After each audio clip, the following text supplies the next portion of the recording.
नमस्कार मित्रांनो, मी शिल्पा. तुमचे स्वागत आहे माझ्या युट्यूब चॅनलवर. तर आज मी तुमच्यासाठी घेऊन आलेली आहे कारल्याची सुकी भाजी. अगदी सोप्या पद्धतीने आणि कमी साहित्यात ही भाजी इतकी टेस्टी बनवून तयार होते. तर चला बघून घेऊया. सर्वात आधी इथे मी गोल गोल असे कारले चिरून घेतलेली आहे, बिया काढून त्यामधल्या. तुम्हाला बिया ठेवायचे असेल तर तुम्ही ठेवू शकता, मी काढलेले आहे. आता यामध्ये आपण 1 चम्मच मीठ टाकून घेतलेला आहे आणि व्यवस्थित याला मीठ हे मिक्स करून ठेवायचं आहे. छान अर्धा तास तरी आपल्याला हे मीठ याला कारल्याला लावून ठेवायचं आहे. आता मी कारले बाजूला ठेवले होते अर्ध्या तासासाठी. त्यानंतर बघू शकता व्यवस्थित कारल्यामध्ये मीठ मुरलेलं आहे, पाणी सुद्धा सुटलेलं आहे. आता मी हाताने याला व्यवस्थित चोळून घेते, म्हणजे जोही कडसरपणा असेल तो निघून जाईल. व्यवस्थित कारल्याला मी मीठ चोळून घेतलेलं आहे. आता स्वच्छ 2-3 पाण्याने मी हे कारले धुवून घेत आहे, म्हणजे जे एक्स्ट्रा मीठ त्यामध्ये जे राहते ना ते निघून जाते. नाहीतर मग आपण भाजी सुद्धा मीठ टाकतो तो भाजी खूप खारड होते. म्हणून स्वच्छ 2-3 पाण्याने कारले मी इथे धुवून घेतलेले आहे. बघू शकता. आता आपल्याला बघू शकता असं पिळून कारल्यामधलं पूर्ण पाणी हे काढून घ्यायचं आहे. कारल्यामध्ये आपल्याला पाण्याचा काहीच अंश ठेवायचा नाही. जितकं निघेल तितकं असं हाताने चोळून असं पिळून आपल्याला हे पाणी काढून घ्यायचं आहे. बघू शकता कारल्याचं मी पूर्ण पाणी काढून घेतलेलं आहे. त्यानंतर इथे मोठ्या करायचे 3 कांदे, 1 टोमॅटो, लाल सुक्या मिरच्या घेतलेल्या आहे. त्यानंतर सुक्या मसाल्यामध्ये मीठ, धने पावडर, लाल तिखट आणि हळद घेतलेली आहे. बस एवढ्याच साहित्यांमध्ये आपल्याला ही भाजी तयार करायची आहे. आणि तुम्ही एकदा खाल ना ही भाजी तर तुम्ही नंतर कारल्याची भाजी कधीच कडू झालेली अशी तुम्हाला वाटणार नाही. या पद्धतीने नक्की बनवून एकदा तुम्ही बघा. आता काय केलेलं आहे, मी कढईत तेल टाकून घेतलंय. तेल गरम झालं की आपल्याला सर्वात आधी यामध्ये कारले हे फ्राय करून घ्यायचे आहे. बघू शकता इथे मी मस्तपैकी आता हे कारले ना फ्राय करून घ्यायचे. म्हणजे काय होते, कारले आपले सॉफ्ट होते आणि यामधला जो कडूपणा आहे ना, जसं खूप लोकांची कंप्लेंट राहते खात नाही ते लोक कारण कडू लागते म्हणते कारले, पण या प्रकारे तुम्ही एकदा भाजी बनवा, बिलकुल कडू लागणार नाही. आता कारला आहे तर थोडंफार तर त्याच्यात कडवटपणा राहीलच, पण खूप प्रमाणात याचा जो कडूपणा आहे ना तो कमी होते. व्यवस्थित इथे आता कारले फ्राय झालेले आहे. माझे साधारण 80% मी ते कारले फ्राय करून घेतलेले आहे, म्हणजे सॉफ्ट झालेलेच आहे ते.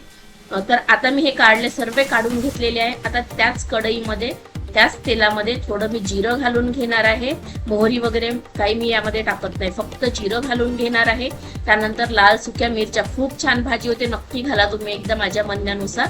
आणि मस्तपैकी कांदे घेतलेले आहे भरपूर, 3 मोठ्या कराचे कांदे घेतलेले आहे. या भाजीला कांदा जास्तच टाकते मी, तुम्ही पण एकदा टाकून बघा. आणि कांदा छान पैकी आपल्याला परतवून घ्यायचा आहे, जाळायचा नाहीये. मंदच आचेवर आपल्याला हा कांदा छान पैकी परतून घ्यायचा आहे, नरम करून घ्यायचा. कलर सुद्धा बघू शकता त्याचा चेंज झालेला आहे. असाच मंद आचेवर आपल्याला कांदा होऊ द्यायचा आहे, बघू शकत आहे तुम्ही. आता कांदा छान या रंगावर आला की त्यामध्ये मी 1 छोट्या आकाराचा टमाटर बारीक चिरून घेतलेला आहे, ते सुद्धा आपण यामध्ये टाकून घेऊ. आणि छान आता टमाटर इथे आपण सॉफ्ट करून घेऊ. हलकसं सॉफ्ट झालं टमाटर, त्यानंतरच आपण समोरचे यामध्ये मसाले घालू. आता टमाटर सुद्धा इथे बघू शकता आपलं सॉफ्ट झालेलं आहे. त्यानंतर मी यामध्ये सुखे मसाले घालणार आहे. तिखट, हळद, मीठ आणि थोडंसं धने पावडर, बस एवढेच मसाले घालायचे आहे. लाल सुक्या मिरच्या घेतल्या तर तिखट सांभाळूनच घाला.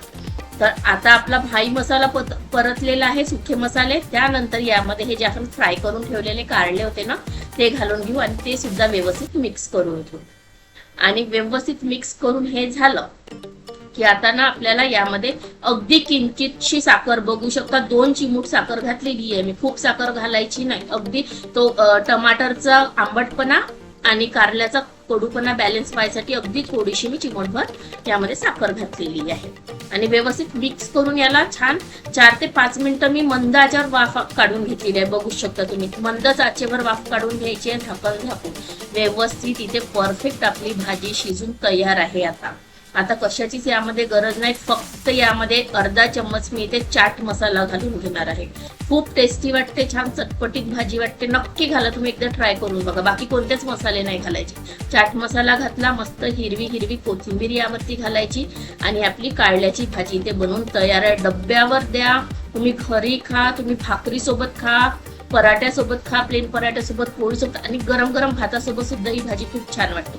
तर या पद्धतीने नक्की तुम्ही एकदा कारल्याची भाजी बनवून बघा आणि कशी झाली हे कमेंटमध्ये मला नक्की सांगा. तुमचा अमूल्य वेळ दिल्याबद्दल खूप खूप धन्यवाद.